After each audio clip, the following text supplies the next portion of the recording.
नमस्कार, मैं विष्णु। भारत एक जनतांत्रिक गणराज्य है। जनतंत्र में देश के सभी नागरिकों का दर्जा बराबर का होता है, चाहे वो राष्ट्रपति हो, प्रधानमंत्री या नौकरशाह, व्यापारी, किसान या एक सामान्य नागरिक। हाँ, ये ज़रूर है कि संवैधानिक पदों पर बैठे व्यक्तियों को कानून और प्रोटोकॉल के अनुसार विशिष्ट सुविधाएं मिलती हैं। समस्या ये है कि संवैधानिक पद या मान्यता वाला हर व्यक्ति चाहता है कि उसे भी वो सभी सम्मान और सुविधाएं मिलें जो सबसे ऊंचे पदों पर बैठे लोगों को मिलती हैं। एक बात और, चुनाव में जीत कर आने वाले जनप्रतिनिधि कहते तो हैं कि वो जनसेवक हैं, लेकिन ज़्यादातर उनकी उम्मीद होती है कि उन्हें जनसेवक नहीं बल्कि अति विशिष्ट माना जाए। यह उम्मीद तब और हिलोरे लेने लगती है जब ऐसे लोग यात्रा पर निकलते हैं, चाहे राष्ट्रीय राजमार्ग पर, भारतीय रेल से या वह हवाई यात्रा पर।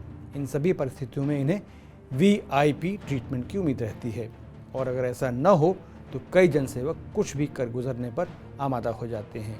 हिंसा और ख़राब बर्ताव इनमें शामिल है। जब भारत की राष्ट्रीय विमान सेवा एयर इंडिया सरकारी हाथों में थी, तब तक सभी माननीय सांसदों को अति विशिष्ट व्यक्ति का दर्जा मिला हुआ था और एयरपोर्ट पहुंचते ही इन्हें हाथों हाथ लिया जाता था। इसके बाद सभी फॉर्मेलिटीज़ को पूरा करने से लेकर गंतव्य तक पहुंचकर हवाई अड्डे से बाहर निकलने तक एक या ज़्यादा सरकारी अफसर इनके इर्द गिर्द घूमते रहते थे कि मेहमान नवाजी में कोई कमी या कसर न रह जाए। आप सोच रहे होंगे कि अब तो एयर इंडिया का निजीकरण हो गया है तो ये सब तामझाम ख़त्म हो जाएगा। आप गलत समझ रहे हैं। विमान सेवा सरकारी हो या प्राइवेट, माननीय सांसदों के साथ अति विशिष्ट व्यक्तियों वाला व्यवहार चालू रहेगा। सिविल एविएशन मिनिस्ट्री ने 21 सितंबर को एक चिट्ठी लिखकर सभी एयरलाइंस से कहा है कि माननीय सांसदों की सुविधा के लिए समय समय पर हवाई अड्डों पर उन्हें दी जाने वाली सुविधाओं के बारे में निर्देश दिए गए हैं, लेकिन कई बार इन निर्देशों की अनदेखी की शिकायतें मिली हैं। सभी को फिर सूचित किया जाता है कि जारी किए गए निर्देशों का अक्षरशः पालन किया जाए। पहले ये निर्देश सरकारी विमान सेवा एयर इंडिया के नाम से जारी होते थे, लेकिन अब तो ऐसा है नहीं।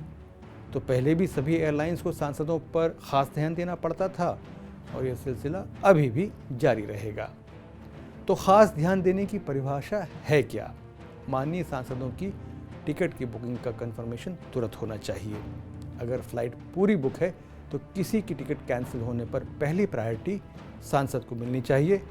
चेक इन की सारी प्रक्रिया में सांसद की सुविधा के लिए अधिकारी मौजूद होना चाहिए। सीटें भी सांसद की पसंद के मुताबिक आगे की रो में होनी चाहिए। एयरपोर्ट ड्यूटी अफसर और अगवानी करने वाला स्टाफ सभी को मौजूद रहकर पक्का करना चाहिए कि सांसद को कोई तकलीफ न हो, और मंजिल पर पहुंचने पर उस एयरपोर्ट के डायरेक्टर के पास पहले से उनके आने की सूचना होनी चाहिए ताकि सांसद को कोई असुविधा न हो। इतना ही नहीं, सभी एयरपोर्ट ऑपरेटर्स, विशेषकर एयरपोर्ट अथॉरिटी ऑफ इंडिया द्वारा चलाए जाने वाले हवाई अड्डों पर अधिकारियों को सख्त आदेश हो कि सांसदों को रिजर्व लाउंज में तुरंत ठंडा या गर्म जो भी माननीय चाहें बिना खर्च उन्हें पेश किया जाए। संसद की पार्किंग के पास के आधार पर सांसदों की गाड़ी को वीआईपी पार्किंग में जगह दी जाए। सुरक्षा जांच के विषय में bureau of civil aviation security को भी स्पष्ट निर्देश हैं कि सीआईएसएफ सुरक्षा जांच अधिकारी सांसदों के साथ आदर से पेश आएँ, उनके टिकट, बोर्डिंग कार्ड या पहचान पत्र की जांच कर सम्मान से उनको जाने दें।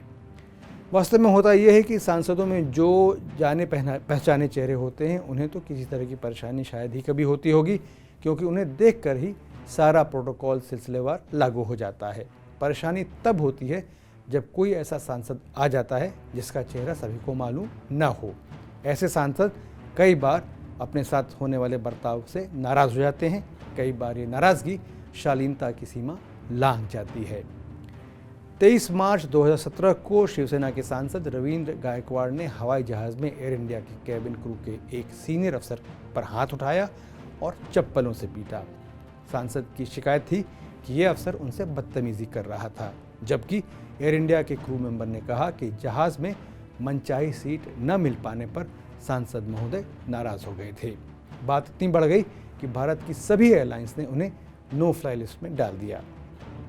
जून 15, 2017 को इंडिगो एयरलाइंस ने तेलुगु देशम पार्टी के सांसद दिवाकर रेड्डी के बोलने पर अस्थायी रोक लगा दी, क्योंकि वे चेक इन टाइम के बाद एयरपोर्ट पहुंचे थे और जब उन्हें रोका गया तो उन्होंने एयरपोर्ट स्टाफ के साथ बदतमीजी की। जून 17, 2015 को बिहार के सांसद पप्पू यादव ने जेट एयरवेज की एक एयर होस्टेस से तब दुर्व्यवहार किया जब एयर होस्टेस ने उन्हें आयल यानी 2 सीटों के बीच वाली खाली जगह में बचा खाना रखने से रोका। जहाज उतरने के बाद जब पप्पू यादव से इस घटना के बारे में पूछा गया तो उन्होंने ऐसी किसी भी बात की जानकारी से इनकार कर दिया। ये सच है कि भारत में सांसदों को वायु यात्रा के लिए विशेष अधिकार मिले हुए हैं और अधिकतर सांसद अपने अच्छे बर्ताव के लिए जाने जाते हैं। लेकिन अगर किन्हीं कारणों से उनमें से कुछ को उम्मीद के मुताबिक सर्विस नहीं मिल पाती तो उनको क्रू मेंबर्स या यात्रियों से दुर्व्यवहार करने का अधिकार नहीं मिला है।